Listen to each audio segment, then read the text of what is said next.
Hello and welcome to Gravitas Plus. I'm Palki Sharma Upadhyay. This Sunday, France is going to polls. The land of love, wine, cheese, literature, also the birthplace of modern democracy. Not taking away from the Greeks, of course, they invented democracy, but it was France which injected a modern meaning to it.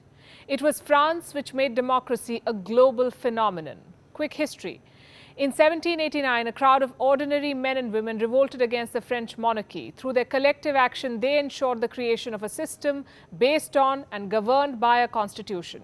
In history books, they call this event the French Revolution, an uprising which inspired movements the world over. Several countries broke the shackles of colonialism to become modern, independent nation-states too. The whole of South America, for instance. It had transitioned to democracy by the 19th century. More than 200 years on, the French continue to inspire, and their influence is hard to overstate.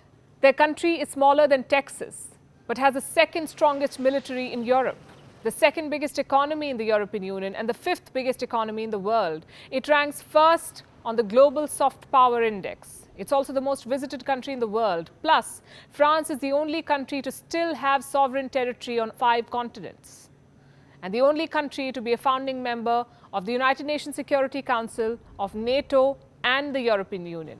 Its diplomatic representation is second in size only to the United States of America, which basically means that within the European Union, nothing can happen without France. This country is the de facto leader of Europe. So as the French head out to vote, they will not only seal the fate of their country, but will also determine the future of Europe. The path it will take for the next 5 years, the many policies it could implement vis-à-vis the pandemic, the climate emergency, purchasing power, cost of living, immigration, and above all, the conflict in Ukraine. Long story short, this election is crucial not just for France, but the whole of Europe. So who will the French elect? Will they give their current president a second chance, or will they crown a new leader? Let's try to find out. 500 signatures of elected officials. They should be from at least 30 different government departments across France. A candidate can be an independent, or he or she can represent a political party. How many candidates can apply? There is no limit. In 2002, there were 16 candidates. In 2017, there were 11. And this year, 2022, there are 12 candidates.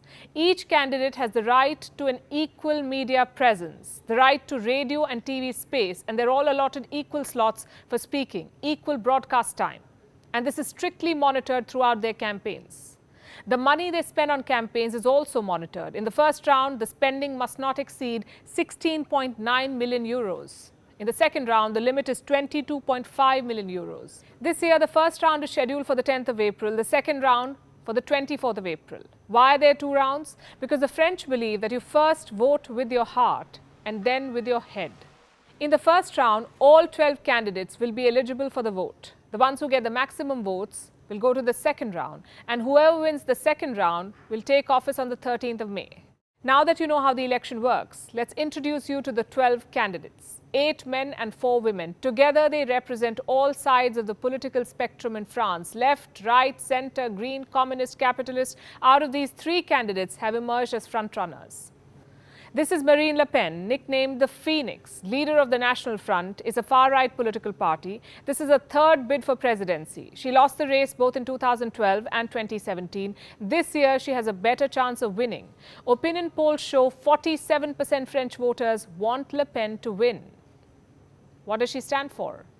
Well, Le Pen is opposed to globalization. She considers it a threat to the French society. She wants to take France out of America's sphere of influence. She has proposed the replacement of the World Trade Organization and the abolition of the International Monetary Fund. She's also against immigration and considers it a tool of Islamic extremism.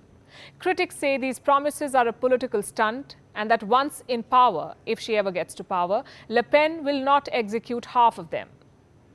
This is Eric Zamir, a TV star turned politician. They call him the French Donald Trump.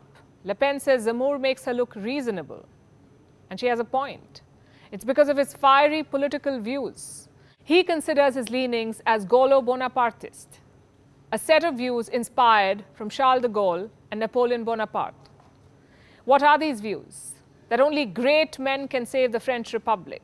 Small problem. Zamir's own track record has not been that great. He has been convicted several times of making hate speeches on immigration, on Islam, feminism, and homosexuality. His supporters say Zamir is highly misunderstood, that he only speaks facts, however bitter they might be. This support is evident in Zamir's meteoric rise. Opinion polls put him on the third spot. His television appearances cause frenzy, his statements grab front-page headlines. Many expect him to spring a surprise on election day. And this is Emmanuel Macron, the president of France, a hardcore centrist and a favorite to win. In 2017, this former banker made history. He became the youngest president of France. He was just 39 years old. 5 years on, he's expected to win again, courtesy his style of politics. You see, Macron has dumped the traditional rule book of politics. He has steered clear of the classic left-right division. He promotes liberalism. He also condemns Islamism. He bats for secularism, but also upholds the French identity. Opinion polls show Macron's strategy has worked. 53% of French citizens want him to be re-elected. And this is not just because of the brand that he has built. Look at his report card. Under Macron's leadership, France's GDP has grown by 7%, unemployment has dropped to 7.2%, and the crime rate has fallen to 27%. Macron has also cracked down on radical Islam. He has introduced laws on countering extremism. He has put a ban on foreign funding of mosques in France. He has imposed tougher measures on immigration. Even on Ukraine, Macron has proven to be a statesman. He is Europe's de facto leader at the moment and a bridgehead for Russia and America. He has managed to negotiate talks between Washington, D.C. and Moscow. At the same time, he has condemned both sides without mincing words. Watch this. La Russie n'est pas agressée, elle est l'agresseur. Cette guerre est encore moins, comme une propagande insoutenable voudrait le faire penser, une lutte contre le nazisme, c'est un mensonge. D'abord être factuel et ensuite, en effet, tout faire pour ne pas que la situation dérape. Je n'utiliserai pas ce genre de propos parce que je continue de discuter avec le président Poutine. Now to the flip side of the equation. Critics say Macron works only for the elite, that he's a champion of the rich, disconnected from the masses. They say the common man struggles to relate to him. They also say that there's a gap between his words and actions, that he hasn't delivered on some of his promises. He promised to change the pension system, for example, to let workers retire at 65 instead of 62. Well, this hasn't happened. His labour reforms have not been well received either. Throughout his presidency, we've seen countless yellow vest demonstrations against labour laws. Macron also made promises on increasing gender equality, providing equal opportunities to men and women, but the issue was sidelined after he came to power. It was pushed to a junior ministry. Feminist groups say that Macron has failed them. The gender pay gap has not been filled in France, and cases of domestic violence have risen sharply. So to put it simply, Emmanuel Macron is on tricky terrain. He may have the edge in opinion polls, but his victory is not a foregone conclusion. Especially not when you look at his opponents, those who are promising to do everything that Macron does 2 times better. Plus, the French electorate is highly polarized. People who voted out of duty or were loyal to one party or faithful to one candidate no longer exist. Reports say 40% of the voters are still undecided. That's 4 in every 10 voters. What does this tell you? That this election is going down to the wire. The outcome is uncertain. Only the future will tell.